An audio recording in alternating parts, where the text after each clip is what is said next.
Speaking with some of the actors and creators behind them, our next guest has a career that spans almost 5 decades, from 80s classics like The Breakfast Club and 16 Candles to films like War Machine and Halloween Kills. Anthony Michael Hall is a staple of the silver screen. Now he stars in Trigger Warning, a film following a Special Forces commando who uncovers a dangerous conspiracy in her hometown. Let's take a look. Senator. Parker, welcome back. People like you around here.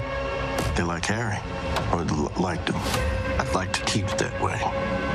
I don't think his death was an accident. Parker, stay out of it. How's home? What do you know about Senator Swan? What the hell you got into? How much does Parker know about this? Too much. Compelling there. Anthony Michael Hall joins us now in studio to talk about the new Netflix thriller. Welcome to the show, Mike. Thank you, Lindsay. Great to be with you. You can always tell somebody's a bad guy the way they just adjust their tie, just like you did as the senator. Caught that move, there. right? Yeah. Well, so it's fun this to play is, bad guys, yeah. This is high, action-packed, full of adrenaline. What drew you to this role? Well, it was a great opportunity. I had a meeting with Molly Soria, who's the filmmaker, and she had done a film called Marlena the Murderer in 4 acts about 7 years ago. It was nominated for an Oscar, and she's a wonderful filmmaker. So we had a great discussion about it, and she wanted me to come on board and play and have some fun. So it was a real fun project we shot in Santa Fe, New Mexico. And so you have a director who's a female in the chair. Right, then you have Jessica Alba, who's starring in it, also playing the role of executive producer. How does that change the action hero, having all these women around, the estrogen? Great. Listen, you're on your P's and Q's, that's for sure. But it was great. We had a bunch of lady bosses. You know, there was the Erica and Esther from Thunder Road that produced the John Wick series. They produced this film. And as you said, Jessica was one of the EPs, and we had a great director in Molly, and a cinematographer, Zoe White, also fantastic. So it was a real super group of women really leading the charge, and it was a lot of fun. Yeah. 30 years since we last saw you playing the bully in Johnny Depp's Edward Scissorhands. Right. And now you're playing the Senator Swan, again, adjusting the tie. It's kind of a sinister role. Give us a sense of that character.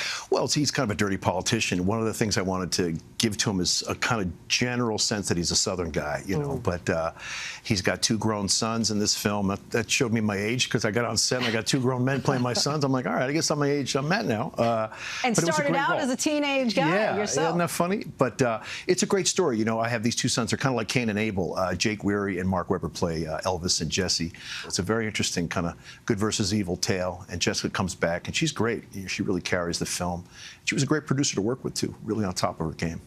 You mentioned that you'd kind of modeled yourself after the Southern guy. So what do you have to do? Because you play such a diverse role of characters. Right. So do you go and spend some time in the Deep South for a little bit, or follow a senator around? You can kind of just pick up. I mean, I didn't do any of that kind of research. I think we've seen a lot of politicians at work, depending on your interest, and you know. So I just enjoyed it. I got into it. It was important to find the voice for me for the character, so I kind of treated my voice a bit. And again, just shooting in Santa Fe was great. You're really informed by the place. You know, it's a lot of fun. There's been a lot of talk, as you know, about the Brat Pack. There's been a documentary that was recently made about it. When you look back on those times growing up, is there a positive connection? How do you feel about it? Oh, absolutely. I mean, that article never bothered me. I never really paid it any mind myself, but I wouldn't be sitting here without John Hughes, Lindsay. I mean, he was really great. That idea of standing on the shoulders of giants, I was really informed by that. I mean, I had mentors as a young guy starting out, like Lorne Michaels or John Hughes, or the great Harold Ramis, Matty Simmons, who founded National Lampoon. So I was very fortunate to give those great opportunities as a kid, and then just kept chipping away at it, like my father taught me. Just keep at it, you know. And thank God I've had a long run. Do you have a favorite character? I know that's like asking you to pick the favorite child. Right. It's a little tough. I mean, of the the 3 trilogy of the films I did with John Hughes, I would say Farmer Ted, probably 16 Candles. There wasn't much acting going on then. I was pretty much that kid. But in recent years, I've done projects I've been very proud of, like War Machine you mentioned, which was also a Netflix film. Working alongside Brad Pitt was a lot of fun. And I learned a lot watching him. You know, he used to be respected. He's a great guy. What's next for you on the horizon? I just finished season 3 of Reacher. We were shooting in Toronto, which is a lot of fun, too. Again, high-octane action, great great project, and it has a global audience. It's really a big hit of a show, so I'm looking forward to that. And we just wrapped actually a couple weeks ago, and they're still shooting. But season 3 of Reacher will be out early in 25. So you're staying busy. Yes, man, got to.